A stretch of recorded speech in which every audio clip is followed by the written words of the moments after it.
Well, it has been described as the greatest betrayal of all time, from which the World Betrayal Day should emerge.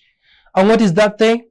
Some may ask. It is the decision taken at least a week ago by the governor of Kano State, Abba Kabir Yusuf, to defect from the new Nigeria People's Party, the NNPP, on whose platform he was elected, to the ruling APC, a decision seen by his mentor, Engineer Rabi Musa Kwankwasiyya, and the Kwankwasiyya followers as an act of backstabbing.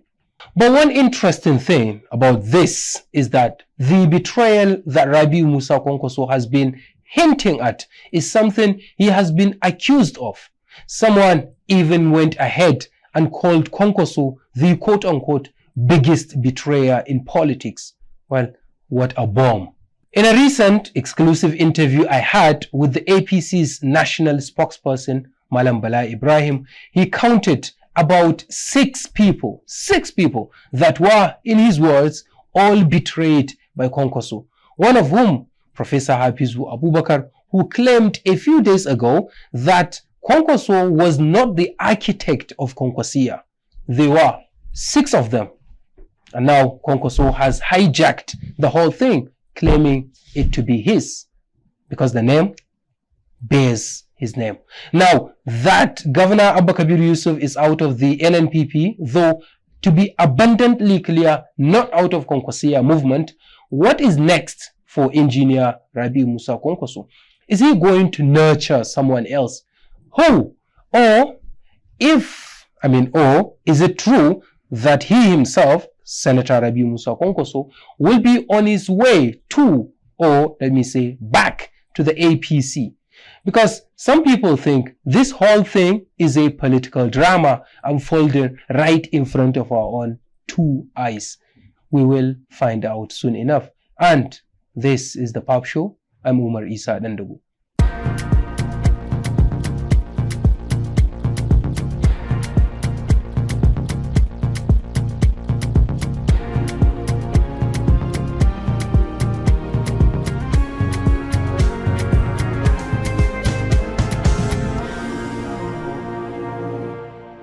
Well, joining me to look at this issue from some unique angles is Captain Mansur Umar Kurugu, spokesperson number 2 for the Kwankwasiyya movement and one of the educated elites from the movement. He's also a communication for development specialist. Well, thank you very much indeed, Captain, for joining us.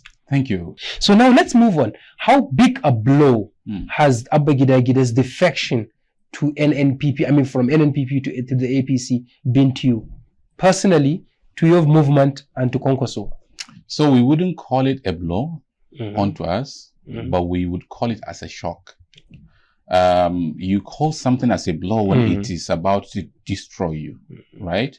And I think Kwankwasiyya movement, not only think, I'm certain Kwankwasiyya movement is bigger and beyond a single individual. Okay. It is a movement believed by millions of Nigerians, many people from Kano State, like you mentioned, many young persons that are emerging leaders, many elderly people that are already in a position of leadership. So for one single individual, of course, we are not undermining the position of Governor Abba Kabir Yusuf that he held previously in Kwankwasiyya, being almost the first son at a point of time. After many of other people within the ranking have left, it was obvious Governor Abba Kabir Yusuf was almost second in command in Kwankwasiyya, a position he should have cherished for his life, a position that could have placed him in a very unique position where in the near future, he would be able to contribute immensely to the emergence of great leaders in Kano State and even in Nigeria. Okay. Unfortunately, he blew it for himself. So it is not something that affects us more, like in terms of how we operate and how we relate and how we interface and how our image, but actually it impacted more on him. We didn't like him leaving. Okay. I am not disputing that. You wouldn't work on something, you wouldn't build a house just for it to collapse, right? You build a house for it to provide a shelter, for it to provide a stability and sense of security. So you're okay with him leaving? With or without him, Kwankwasiyya stands. So here are two things. Okay. With or without him, Kwankwasiyya stands. It can even stand stronger. Okay. But we were not okay that he left. Okay. So it is not okay. Like you have lost the only governor you have in your political party. You have lost the only governor that this movement currently is having. Why would it be okay? We are in a business of politics. In politics, you deal with people. You deal with power. And this is the most powerful person administratively in the political party, in the movement. And he decided to take the mandate and move out of it. Not only mandate of Kwankwasiyya or NNPP, but the mandate of Kano people. The same Kano people that have voted for him into the office of the Kano state governor under the platform of NNPP, knowing fully that he is a member and subscriber of Kwankwasiyya movement ideology. And now you have decided to say, okay, hey, both the Kwankwasiyya movement, the NNPP, and the good people of Kano that have voted for me, you guys are wrong. What I love and what I want and what I cherish is APC Gandujia. Well, these are the people that I want to go into. Because he has not criticized publicly, at least to the best of our knowledge, Kwankwasiyya movement, and he has not denounced his Kwankwasiyya ship. He still wears a red cap and the white Mr. attire. Umar, if you want to stay with a person, you stay together with them. Okay. You moving out of the platform, moving out of the political party that brought you into the power, you leaving and taking a unilateral decision without the consent of your mentor, or at least the head of the platform that you emerge under it. That is the greatest level of saying, I don't like you. I'm sorry, it's not a unilateral decision because he did not take it alone.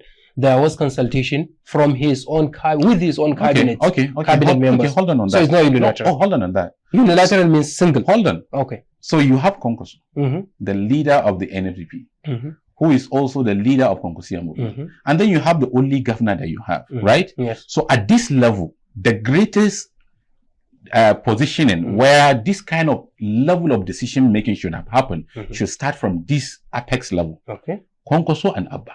Okay. Because this is somebody with a government. This is somebody holding the political platform.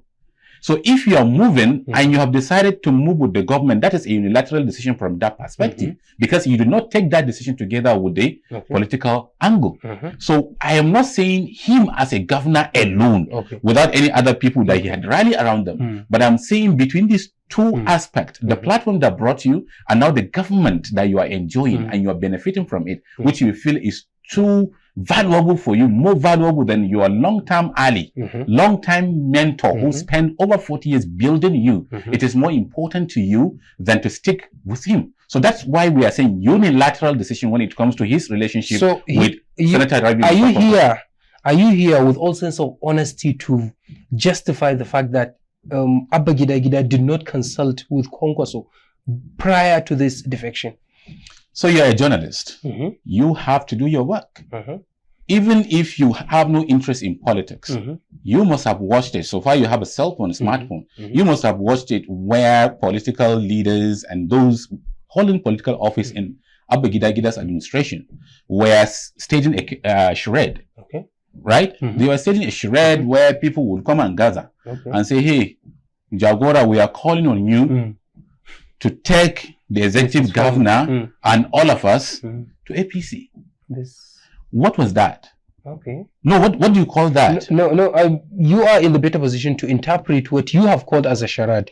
Okay, I will interpret that, but what some people would call something differently. Okay, I will interpret why it is a charade. It's just more like a movie with a very, very poor script writer and a director that doesn't really have no idea on how to stage a play. And the whole defection is also termed as a drama. Now it is not. And the Kwankwasiyya is behind it. Now it is not. He pushed Abba Gida towards the APC. So can you put a pin on that? For him to pave a way. Just put a pin on that. Okay.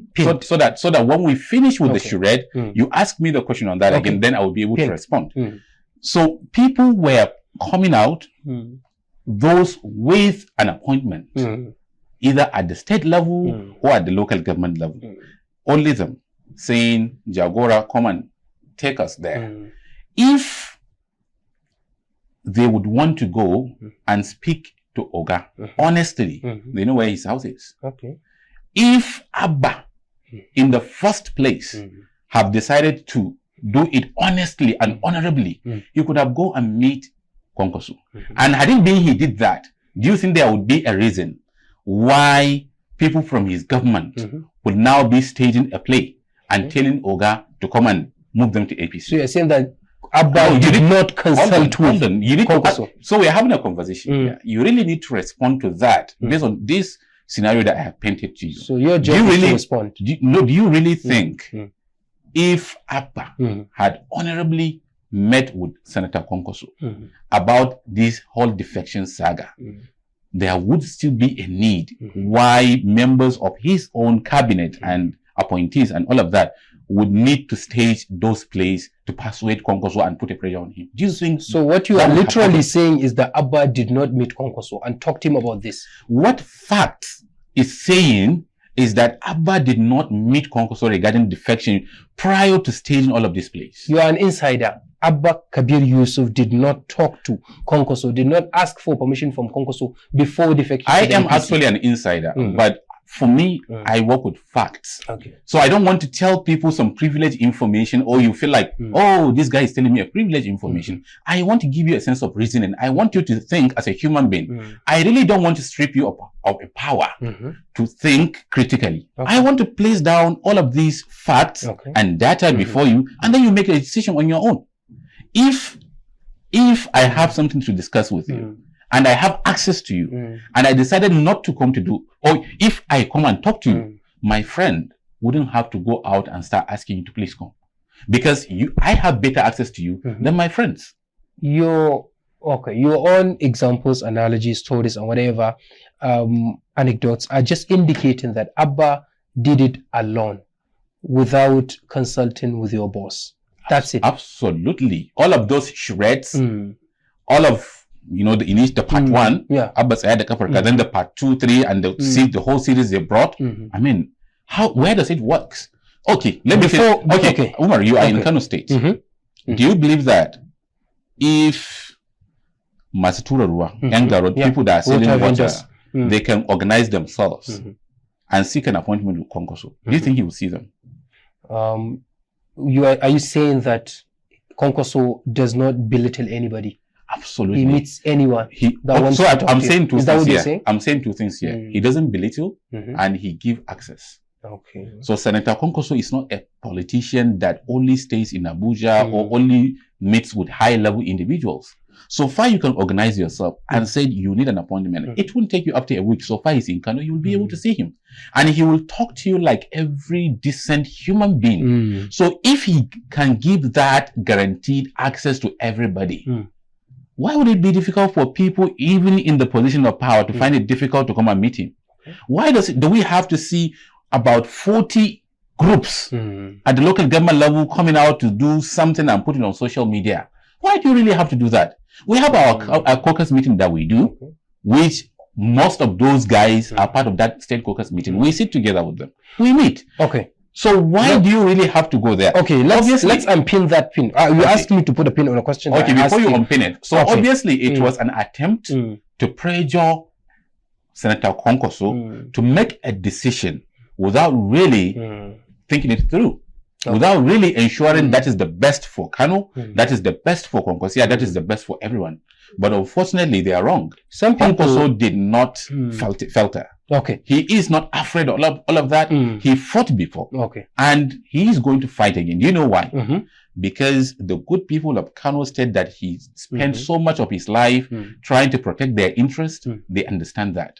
And they are really good people that always repay kindness. And they are going to stand by him and they are going to do this same fight, the same battle that we did before. They are going to stay with us and we are going to do it together. And we are going to emerge, those that will win. Kwankwasiyya is accused of being behind the drama, pushing Abba first before he comes, showing the world that, well, it's nothing. So it's the whole thing is performative. The thing according to support some people, I think. Okay, one of the things that support this kind of argument is the fact that after 2023 election, there was a meeting in Paris between Kwankwaso, Rabi Musa Kwankwaso, Okay, and Tinubu.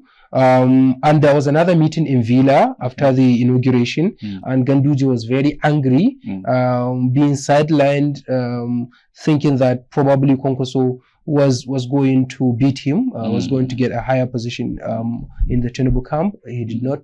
So, and a couple of other stuff that made suspicious stuff, moves, that made people think that there is something going on the ground between Tinubu and Kwankwaso. Yeah. Okay.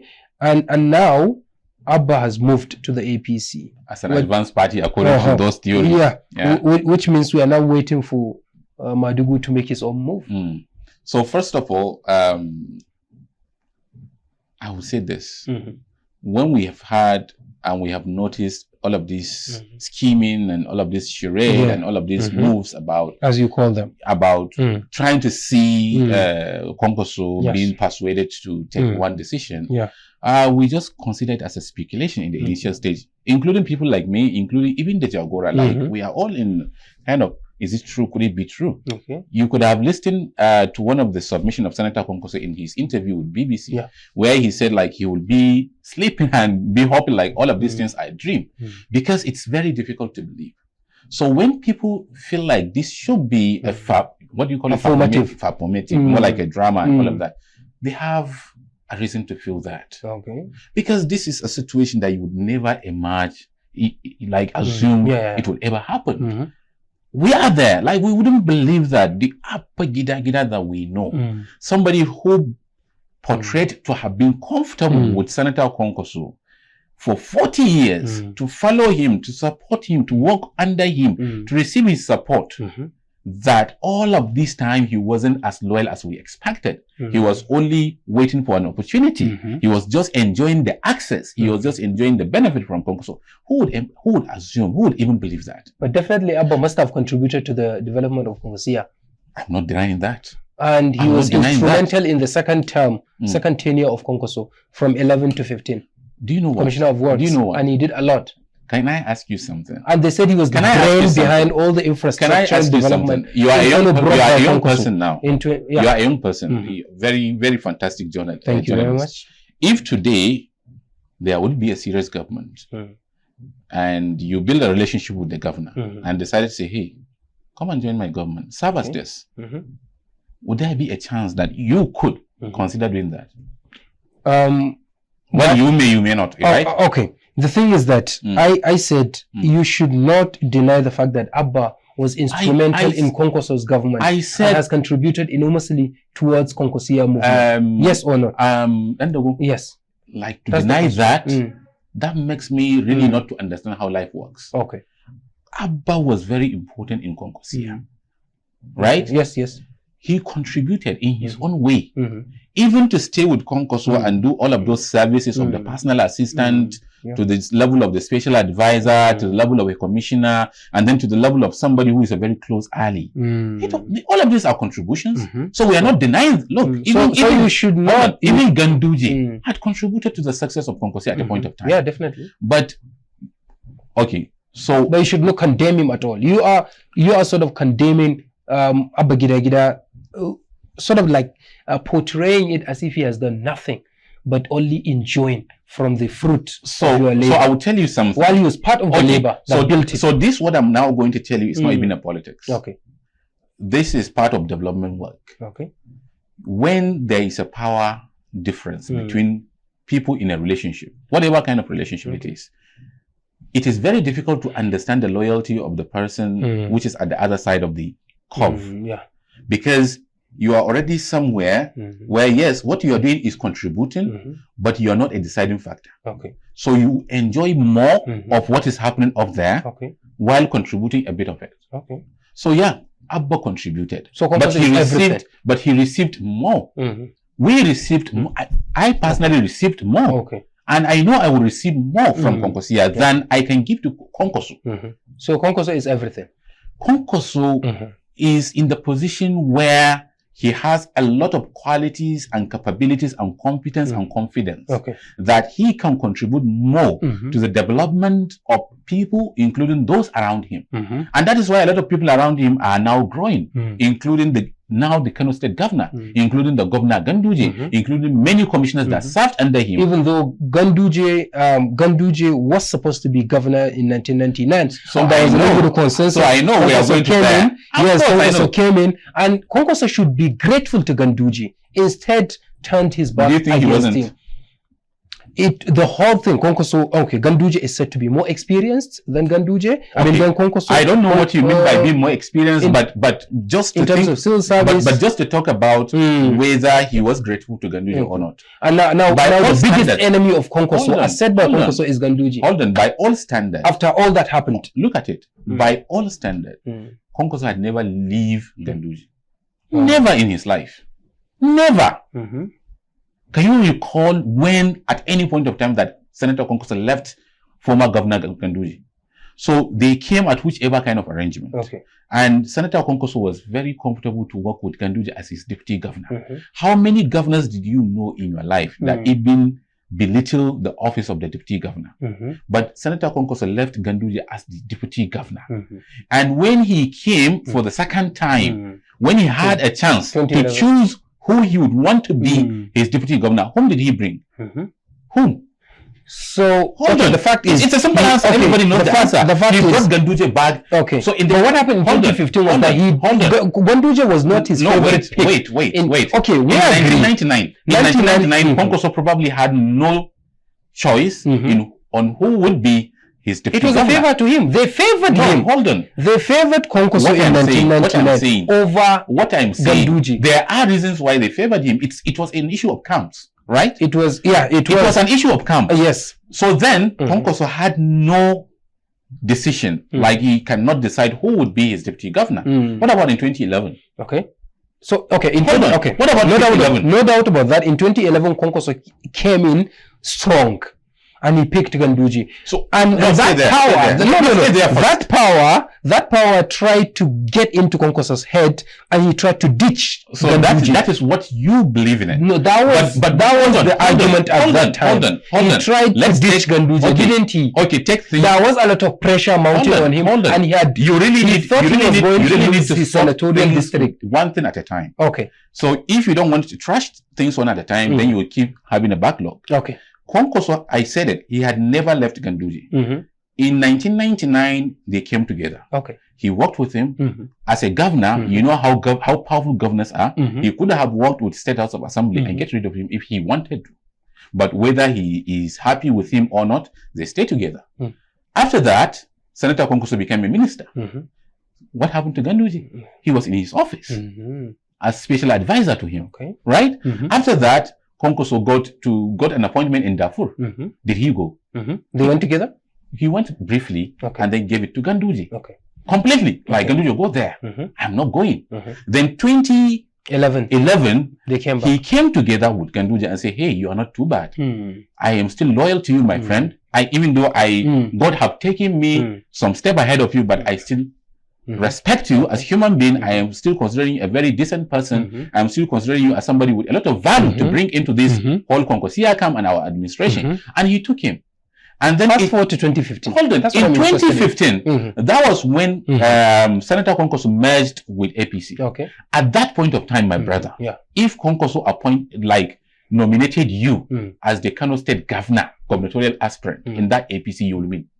So he wasn't under any pressure. No, there was a lot of pressure. Hold on. There was a lot of pressure. Ganduje was not his favorite. At least that's what people are saying. But even if he's not his favorite, you know, he could have decided. He could have decided saying, okay, and you know, Kwankwaso is a master of political calculation. He had calculated that if he did not endorse Ganduje, his political career would have been in jeopardy. Okay, so where do you get that? Let's go on break. No, where do you get that? No, we are not going to break. You were alive in Kano. Okay, I was alive in Kano. So where do you get that fact? If you look at me, we were alive in Kano when that happened. I am a politician, but I try to speak from perspective of facts. Okay, so I'm not peddling speculation. No, I am saying you are working on certain narratives that are not. You are also working on certain narrative that fits your mind, that fits your own interest. No, I'm substantiating the whole political thing. The whole politics is based on interest. So the difference between me and that is why you are now criticizing You are now criticizing Abba Kabir Yusuf for moving to APC. Okay, so now the same APC you are part now of. give me any evidence anywhere, even a weak one, or you can give me anecdotes or reference where Kwankwaso was uncomfortable with having Governor Ganduje as the candidate in 2015. And after just the way I give an example, yes, after the pressure, and when Ganduje was elected, Kwankwaso tried to meddle in the affairs of the government, and then Abba. Before you go into the government, Ganduje let us stay within the election period of Ganduje. Do you have any evidence that points something that people can place their hand on it that points towards Kwankwaso not being comfortable around having Ganduje as the gubernatorial aspirant? Do you have any evidence to suggest that Ganduje was Kwankwaso's favorite pick? Of course. Okay. He campaigned for him. Okay. Of course. He was the leader of the party in the state and he allowed him to be the candidate. So these are facts. And we all know the acceptance. We all know the acceptance of Kwankwasiyya and APC and those days of Buhari in Kano State. I am telling you, if Senator Kwankwaso appointed Nambliki commander or Ali Baba Agama Laipia at that point of time, Kano people will still go for him. But he decided to say, okay, it's okay. I am not saying the supremacy of Kwankwaso. I'm not saying only because of the supremacy, because of his acceptance by the good people of Kano State, because of the effort and work he did. Of the supremacy of Kwankwaso. It's not supremacy. Okay. In Kano, you are from Kano, I'm Kano. Kwankwaso is a one-man Hold on. thing. In Kano, we are both from Kano. Kano people are super intellectuals when it comes to politics. And a lot of them are being manipulated by your movement. No! A lot of them are being manipulated by your movement. Nobody forced a candidate, not even a power from the center that forced a candidate on Kano people. Kano people had always chosen their leader by themselves. Let's put a pin on this and go on a short break. When we come back, I will give you references as to when Kwankwaso will dictate to the people of Kano. You better make it factual. Factual. Let's go on a short break. When we come back, the conversation continues. This is the PAPShow with me, Umar Dandago, and my guest today, or tonight rather, is Comrade or Captain Mansur Umar Kurugu, the spokesperson number 2 for the Kwankwasiyya movement at a national level. Let's go. When we come back, more and more interesting stuff will come your way. Take a seat on the Political Advantage platform for real conversations about Nigeria by Nigerians. Follow our live stream across these channels and learn how it all affects you. Every Sunday, you have a chance to stay ahead by staying engaged and informed. Tune in to the Political Advantage platform to share in real conversations that matter to you. Have you ever heard of the Hausa version of the PAPShow, which is Pap Hausa? If you haven't, just head over to YouTube and search for the YouTube channel, which is at Pap Hausa, and search for us across social media, and the handles are at Pap Hausa. And don't forget to share with everyone you can after subscribing and liking.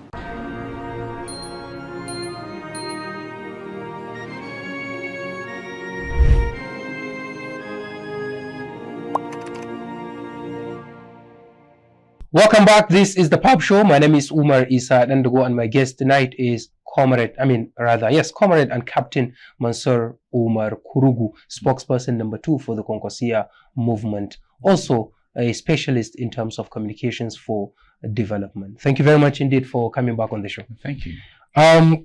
Okay, the whole conversation is about Kwankwaso, and well, political conversations should be about ideology, should be about making lives better for the people, should be for the people, since we're talking about democracy, not about one person. But one interesting thing about your movement is it's all a one-man show. It all revolves around Kwankwaso. The Kwankwasiyya movement was created, was established as alleged by Professor Abba Kabir by 6 of them, none of whom was Kwankwaso, but he later hijacked it and made it his because of the name Kwankwasiyya. And now Kwankwasiyya, I mean Senator Rabi Musa Kwankwaso behaves more or less like Donald Trump, somebody I would prove. Somebody who commands loyalty, somebody who needs people that are around him to just be submissive to him, to take orders from him, not to challenge him. Sorry, were you around him long enough to know that? And let me ask you this question. You need to put, let me ask you this question. Okay. And during the 2023 elections, most of the members that are representing the 44 Kano state local governments and the ones representing the Kano state Kano state at the National Assembly, most of them were handpicked by Kwankwasiyya. So this and the commissioners, the cabinet members of this current government of Abba Kabir Yusuf are said to be the so-called Kwankwasiyya boys. When are we going to get out of this one-man politics? So first of all, it was never one-man politics. Okay. As much as I disagree with Professor Hafizu Abubakar, a very important person, still to Senator Rabi Musa Kwankwaso, whom Senator Rabi Musa Kwankwaso had been very loyal to him all his life, including when he's even no longer in the political party. He always assigned him a big responsibility. I can tell you, Hafizu Abubakar has not been part of Kwankwasiyya for a while, but even when we were making a preparation for certain event that has to do with Senator Kwankwaso, Professor Hafizu Abubakar was made the leader. So that is just to show you the level of loyalty which Senator Rabi Musa Kwankwaso gave to his people. So what people are thinking like it's a one-way loyalty, it's totally wrong. Okay. Senator Kwankwaso is more loyal to his people than how his people are loyal to him. Okay. So it's a kind of two-way traffic. But people are not really seeing it. You think Kwankwaso is reciprocating the loyalty? Actually, he's even doing more than what people are doing to him. Okay, what happened to Professor Hafizu Abubakar? He was together with Ganduje for the first 10 years, 15 to 19 as the governor and deputy governor. And then towards the 2019 election, he switched side, went to Kwankwasiyya, and in thinking that he would get the governorship candidacy, he did not get. And then he went back to Kwankwasiyya. To Ganduje. Then why is the loyalty there? Okay, the loyalty is that Kwankwasiyya should have. This is someone who has left his comfort zone. VP, deputy governor is a big position. How did he left. How did he become the deputy thinking governor? that Kwankwasiyya would help him. How did he become the deputy governor? But governor? Kwankwasiyya turned his back against him. No, I'm asking, how did he become the deputy governor in the first place? How did he become the deputy governor? It was a consensus by Kwankwasiyya movement to become a deputy governor. Now you return to the same movement and they said, okay, so we are not giving you the position of governor. Why don't you stay there and give back to the same platform that made you a deputy governor? Were you the best human being that you must have what you want? And then what will happen to other people that were together with us then? People like Dongoni, people like Rabi Suleiman Bichi, people like Danyare Yakasa, and all of them. What will happen to them? They also I'm saying if one single person must get it all, then what will happen to the rest? So if you agree and you believe and you are loyal to this movement, you really need to stay with it when it favors you, and you really need to stay with it when it goes the other direction, because there is a reason why each and every decision is being taken. So I'm telling you, Kwankwasiyya has been more loyal to his people, and there are facts there. People are not seeing it that way because it's just like those situations where somebody is higher than you and everybody is looking at so if there is any injustice, it should come from the person with the higher power. But that's not true. For some of us that have sit and learn under Senator Rabi Musa Kwankwaso, we know it is not true. Then you talk about taking a unilateral decision and giving tickets to people. This, I am not telling you because I've heard it from anybody. This I'm telling you because I'm one of those that were impacted with that decision. That this last local government elections, I contested for a local government chairman in my own community, RI. And do you know how a candidate emerged? No. Every single local government will come. You will meet with Senator Rabi Musa Kwankwaso and all Kwankwasiyya leaders, and then you will be told, okay, so we are looking for the most credible candidate that will do well to their people, and they will be able to continue with this kind of great work and our ideology. We are asking you now to go and find a space, talk to yourselves, and tell us who you want to emerge. Tell me where Kwankwasiyya said, Mr. A, you are the one. I am telling you, I was involved. We were almost 13 Why is it that it's Kwankwasiyya that would influence the process of picking the representatives? So he's not why is that? Okay, if there is democracy, why wouldn't the party organize a primary election? So in the Nigerian constitution, political parties are allowed to produce candidates in how many ways? How many ways? Election. Consensus. So what we are doing is also democratic. Is according to the Constitution of the Federal Republic of Nigeria. And we said we have a system where we have leadership in this our platform. So we really want to try as much as we can to keep our family intact without creating fractions and factions unnecessarily. And again, we are not denying you. Yes. We are not denying you your voice. We are saying, okay, so in each and every local government, there are candidates. In each and every local government, there are political leaders. These political leaders and these candidates should go and sit together and decide who they would want have as their next local government chairman. How better do you want this system to be? How fairer do you want it to be? Like, we are not imposing anything to you.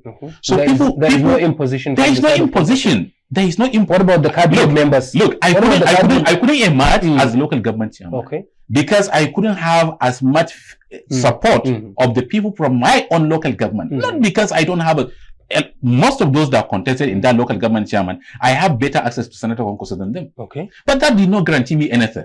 That grassroots politics, those people from the community that you will go and serve with them, they are the people to decide on who they would want to have in their political party. What about the cabinet members currently in the Abba government?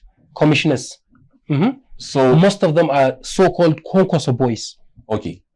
Ordinarily, I will tell you this. Ordinarily, every single individual in that administration should have been a Kwankwasiyya's boy. Do you know why? Because even the governor was his boy. And all of them belong to a platform where Senator Kwankwasiyya is the grand leader. So you need to understand he is a leader, and you need to provide a leadership. What about those who are accused of taking orders only from Madugu and not Abba? Who are they? Who are they? Did Abba ever said that? I'm not allowed to name names because they would find it offensive. But did Abba ever said that? There is a commissioner that was assigned to a particular ministry. There were some scandals, financial scandals, and he had to be transferred to another ministry in a sensible, decent circumstance. That commissioner should have been fired and probably taken to court. So because of his connection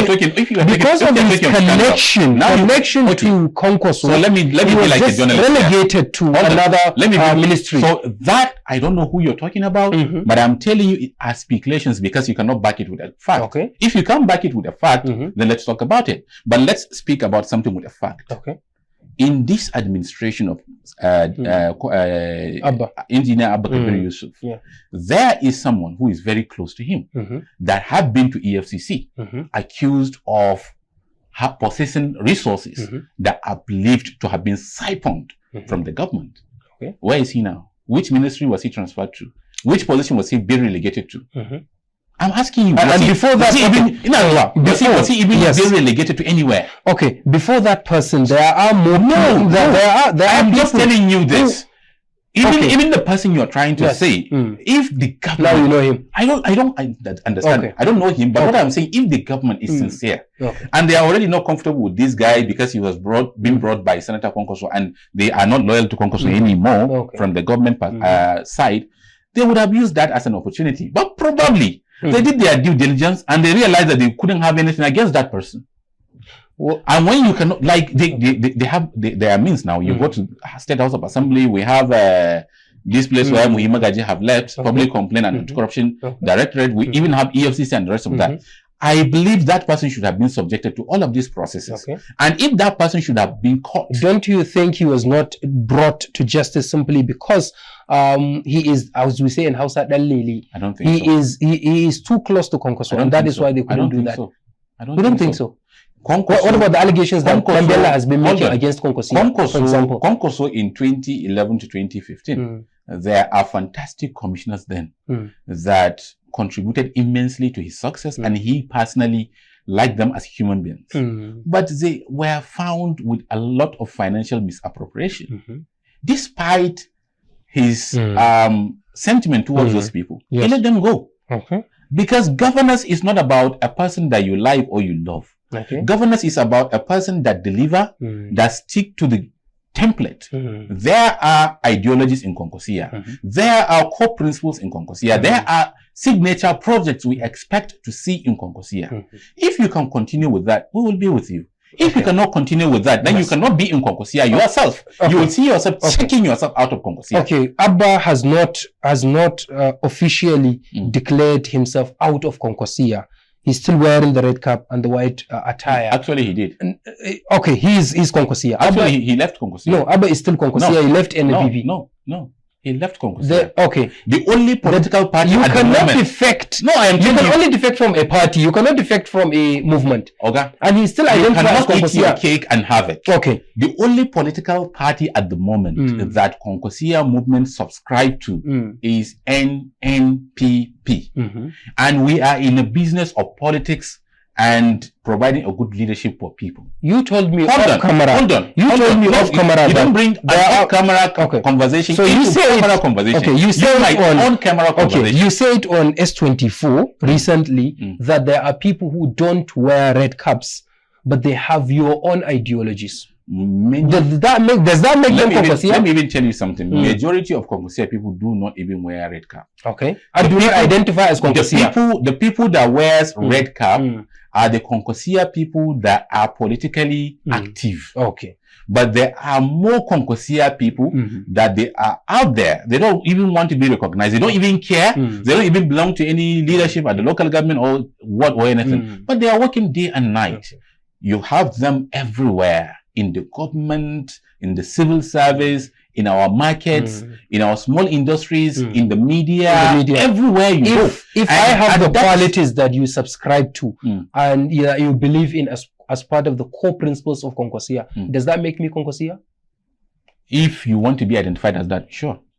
Because we are not forcing anybody that and saying you must be a Kwankwasiyya person. Okay, but if someone has the qualities, does that make him Kwankwasiyya? What I'm saying, having the qualities, look, it's makes a choice. Someone Kwankwasiyya. So Kwankwasiyya is a movement, right? Okay. Is it everybody that would want to join a movement, even if you believed in it? So, which means if Abba still has all those this qualities, one is not even this one is easy for you to answer. Okay. Is it everybody that have an ideology of a movement that must join that movement? Okay. So people have their own choices. If you want to join Kwankwasiyya, that's fine. If you don't want to join a Kwankwasiyya movement, but you really agree with what Kwankwasiyya movement are doing and you decided to contribute towards the success of Kwankwasiyya, that's totally fine. You are just a very good person in Kano State who believed in good democracy, who believed that ordinary citizens should have a good governance and there should be no discrimination between poor and rich, and there should be an equal opportunity and equal access to opportunities. People must have a good education. People must have a quality life. Women should be able to access good health care. They must have a good maternal health care. That is why we have all of those CRC, Lapia Jari, all of these grassroots structures that really make life easy for people, that really help people to have access to even governance. And Abba is trying his best to pick up from that, from where your boss has left off. Okay. And he's doing his best. Okay. In fact, he now has more supporters, more fans in Kano than he had before he was elected. Okay. I'll leave you with that because now you're now part of Abba's camp. No, I'm a journalist. You're not asking me. No, you're not asking me. You're telling me what it is. So I will allow you to go with that. What is it? What it is now on the ground is that Abba has now come of age and he has now fans. So is that what you believed? What, with or without your boss, he would be re-elected in 2027. Is that what you believed? Is that what you don't believe? I am asking you, is that what you believed? Is that what you don't believe? Okay, I will help you now. Okay. We are all on social media. Okay. Right? Go and check all the posts made by major media platforms on social media. Just at random, any post about the defection of Abba Kabir Yusuf and all of those conversations around come and take us to APC. Just go there and read the comments. Okay. They are just comments from ordinary people, not people wearing red caps. Okay. And see what you will see there. Okay. I am sure if Abba will go there and read all of those comments, he might not be able to sleep. Trust me, he might not be able to sleep. He's a social media fan. I will leave that to you. Go to Kano and get the pulse. Okay. What are people saying about Abba? Okay. Go and see how many more people are trooping into Kwankwasiyya. Go and see how many people are feeling angry. They are now holding a grievances against Abba Kabir Yusuf because of what he did. Go and check how many people has transformed Kano for better from 2023 to date. I'm not saying. As critics say, despite the grip on his neck that critics are saying he has from Kwankwaso. Let me ask you about defection. No, you cannot say that and leave. No, you cannot. Let me ask you about defection. No, you cannot. Okay. If you said somebody is holding a person's neck, you need to have an evidence on how he is doing that. Abba is critics the are saying that it's Kwankwaso that was dictating. There are opposition that are saying that if you want to opposition, we are happy to have in opposition, then we deal with you. No, I'm a journalist. Kwankwaso tried to influence Ganduje in 2015. How? And Ganduje rebelled. Influence and now you try to influence Abba. Look, influence them to do what? To do a good thing? Why not? I would want influence. So now you are not disputing the influence. Hold on. Are you saying Kwankwaso shouldn't have an influence in a structure he established? He is not dictating. Okay. But having influence, like to contribute to how people think and to shape them to do what is right for the people. If telling Abba or influencing his government to reform educational sector is what you call an influence. We really would want to see those kind of influence. Okay. If supporting rural women with capital to start doing businesses is what you call influencing people's decision, we would want to see those kind of influence. What about the title of sending people to different countries, people like me who had benefited and became a refined human being, and then I was even asked by Kwankwaso, like Mansur and every other person here, if you go there and you get a job, grab it. Okay. He's not asking me to come back to Nigeria. Not even talking to me to come back and work in Kwankwasiyya. He's just empowering me. Look, there is what we call empowerment. Empowerment is when you give a power to people to do and then allow them to decide what they want to do with it. Okay, now what about the title? Even the Abba, he just empowered Abba. He allowed Abba to use the platform and became the governor. And he allowed Abba to influence the government. No, he allowed Abba to do what he wants to do. He tried to influence the government by implanting his people in the cabinet. Is he having an office? One of the commissioners was his son. So what I'm saying, one of the commissioners was his son. So what I'm saying, we sit down criticizing Donald Trump's administration full of nepotism or whatever. His family is trying to influence the American government. Now we keep quiet while Kwankwaso's son is in the government. Okay, so tell me if this is not an influence. Before he put his son in the government, who is the leader of Kwankwasiyya? Okay. Who is the leader of Kwankwasiyya? Who is the leader of Kwankwasiyya? You know that now. Okay, everyone knows, right? Okay, yes. He is the leader of Kwankwasiyya. Okay. Under which platform does the current Kano state government emerged? Okay. NNPP. What is the party that Kwankwasiyya subscribed to? Is NNPP. So every single individual in that administration is expected to come from NNPP Kwankwasiyya because we are not having what do you call it? It's not a partnership government or any merger. It is a government full of Kwankwasiyya people. Every single individual in that government is expected to be a refined individual from Kwankwasiyya. So we are not expecting to have worked for a government and then have somebody from another party or have somebody from do we have Shekaria or something or from Camp of Malan Ram Shekaro. We're not expecting to have that. So we are expecting to have a government full of Kwankwasiyya people, including Kwankwaso's son. Kwankwaso's son was a decision made by Kano State Governor after he did something that looks like a betrayal. And now he wants to do something to prove to Kano people that all is well with this man. What did he do? Go and find out. Okay. You are a journalist. You need to do your research. So you didn't do anything? No, you need to find out at which stage, what happened prior to the appointment of Jagora's son into the position. And you even need to find out how many young people, how many well-deserving young people should have been appointed as commissioner of sports and youth. There are plenty because in Kano, why was he picked? Because in Kano there are so many good people in Kano, so many competent people that they can emerge in different positions. Unfortunately, why not you? Why not your friends? But why? Because even Abba, other people are saying, why Abba? Why not another person? Why not another person? This is how life goes. You have interest. Hold on. No, it's not interest. You cannot satisfy everybody. Okay. And there are factors that decide what happened in the next phase. You disputed the imposition aspect of Kwankwaso. I have told you there was a title in 2011. Yusuf, just take it from me, and you can argue it anywhere. Okay. Take it from me. It was Abba Kabir Yusuf decision and interest to work with Kwankwaso's son. And I can tell you, going back he to his did father, that. His loyalty is with his father, not with the government. He did that with an intent of mending a relationship that he had already started destroying. Okay. But you can go and find out what happened. Like, look, events happen. Before we go. No, events happen. Okay. For you to understand what happened afterwards, you need to go back to what happened before that. Okay. So just go back and see what happened a couple of months before the appointment of Kwankwaso's son. That was more like a compensation, trying to tell kind of people, not even Kwankwaso. Okay. Kwankwaso, if you know Kwankwaso, is a typical Fulani man. He would never look at you and say, appoint my son. He would never do that. Okay, but his critics... That has never been his own style, and it will never be. But appoint my son? Look, if he wants to appoint his son, he could have done that when he was the governor. Who would say anything? And he was a boy at that time. He was old enough to be a commissioner. Now we have a commissioner at 11. Hold on. We have a commissioner at 11:30 in this administration. Okay. Do you understand that? What if his son was probably... And that son was about 30. Would it matter? We have a minister in Nigeria that finished her NYSC while she was a minister. Would that be a problem? But she was kicked out of the administration. No, she's still here. If you don't know. Are you not talking about Kemi? No, not Kemi. Kemi, her issue is whether she even did it or not. Okay. But there is another minister who is currently serving, and she did her NYSC in the office of as a minister of the Federal Republic of Nigeria. Nigerian politics is a joke. Takalmin Karfe is a term used to describe Kwankwaso as somebody who is ruling with an iron fist, somebody who is not forgiven to the people that he calls betrayers, somebody who does not who's not soft. I'm sure you would dispute that. He wants everyone to follow him, but he is not ready or willing to obey anyone. I mean, loyalty is supposed to be reciprocal. He's not ready to obey anyone. Who said so?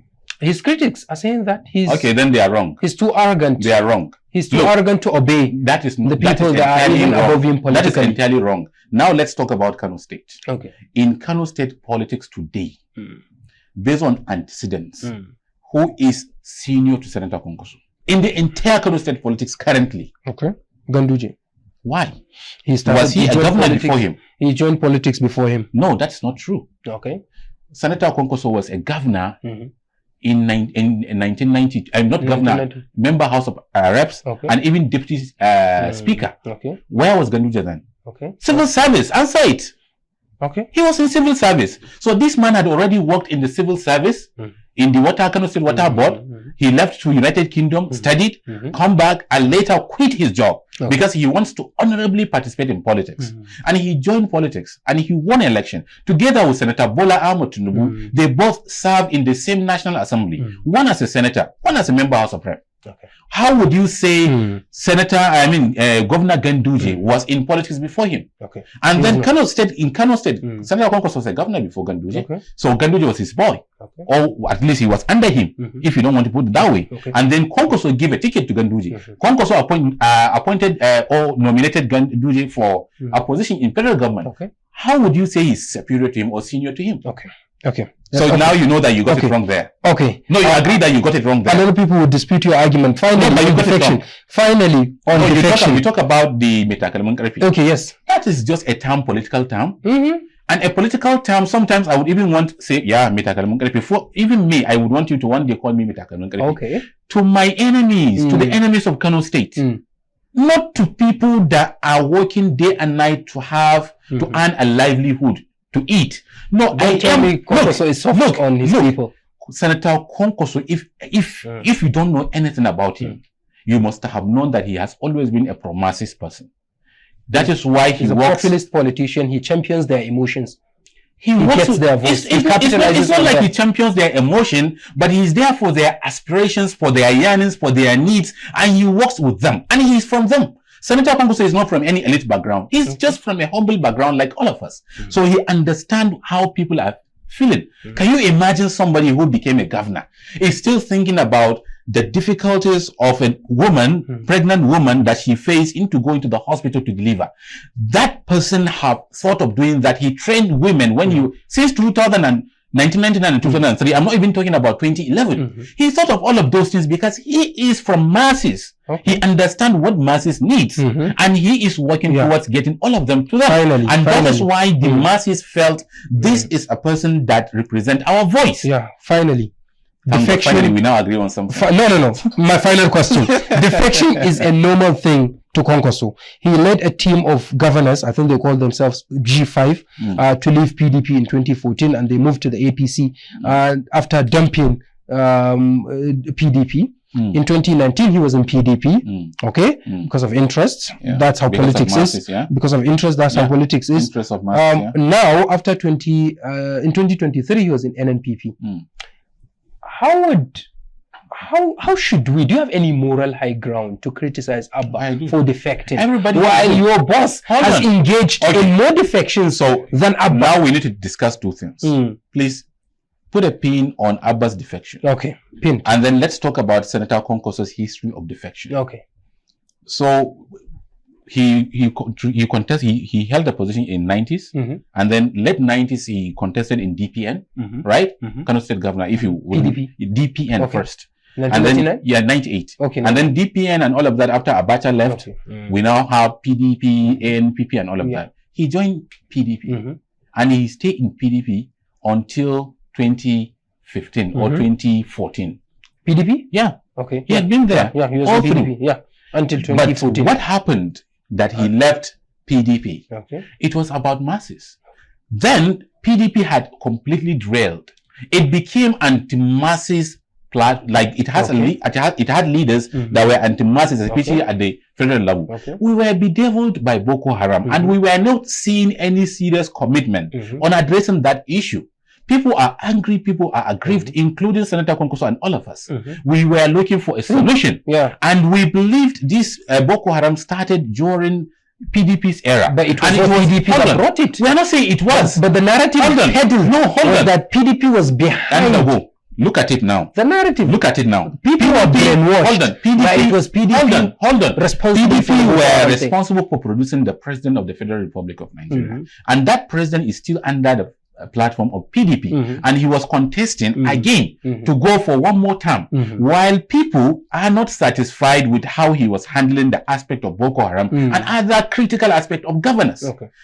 Kwankwaso, as promises as he is, as somebody who truly care about every single Nigerian, he felt I cannot allow my own contribution to go towards consolidating a government that would continue to be indifferent to the yearning of the people, to the, what people are facing every day, the brutal killings and all of that. So because of that, not because Kwankwaso cannot win election like Ganduje cannot win election in PDP, that time the acceptance that Kwankwaso had in Kano State, if he brought Abga, whichever candidate he put there, that person he would won. Not even to stay in PDP. But look at it now. He didn't leave. Hold on. He didn't leave because he wants to get something. He even left something to gain something for people. This is the center.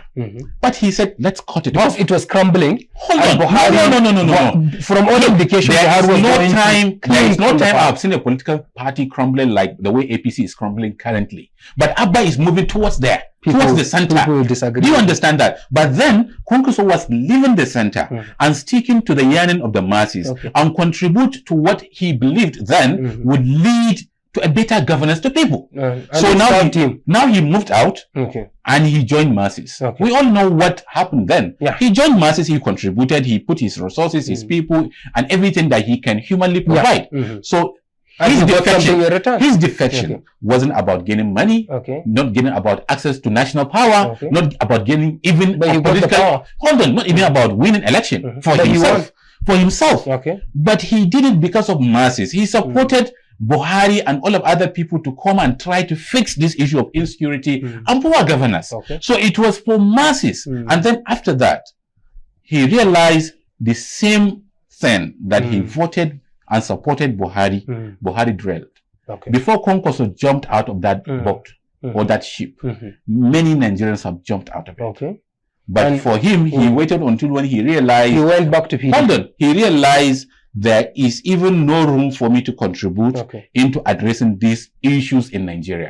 This government is no longer playing by the kind of ideology and thinking that represent the interests of people. So I can no longer stay there just because they have the center.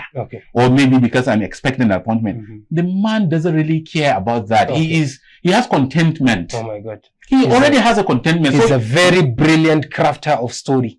I'm not saying that. I'm not saying that. But what about undermining the PDP? Now look at it now. He left APC, when APC dwelled on out of time. Okay, when APC dwelled on all of the promises they made of better life change and all of that, he went back to the PDP. Went back to another platform. PDP. And then that PDP was not responsible for the governance of Nigeria. It is just another political platform. So you can go into any political platform. And he joined there. And he tried to produce a governor then, and we won election, and then the people at the center used their power and everything, and you know what happened during inconclusive. And then at the end of the day, fast forward to 2023. So now, fast forward to 2023. Now even the PDP then. But before leaving the PDP, before 2023 election, he left some stooges.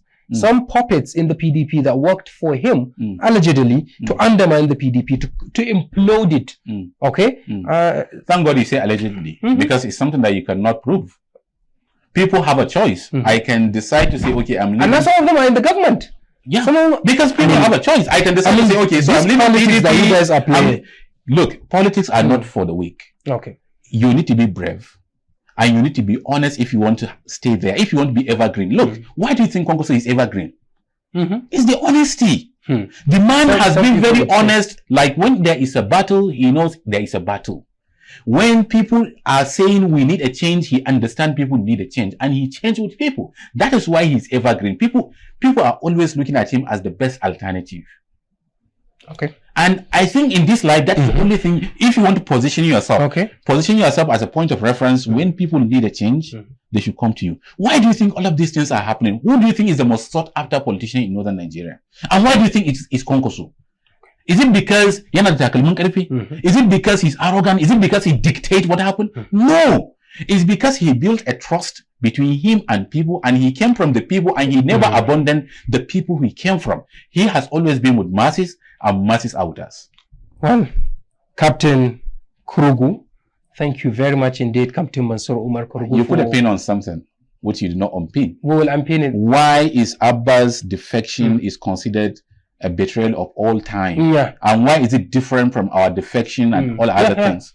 Do you still want to unpin that, or you want in half a minute? Can you do that? I can do that. I can do that. But I can assure you that he did it without the interest of Kano people and Kwankwasiyya at heart, without a proper engagement with all the stakeholders that contributed to his success.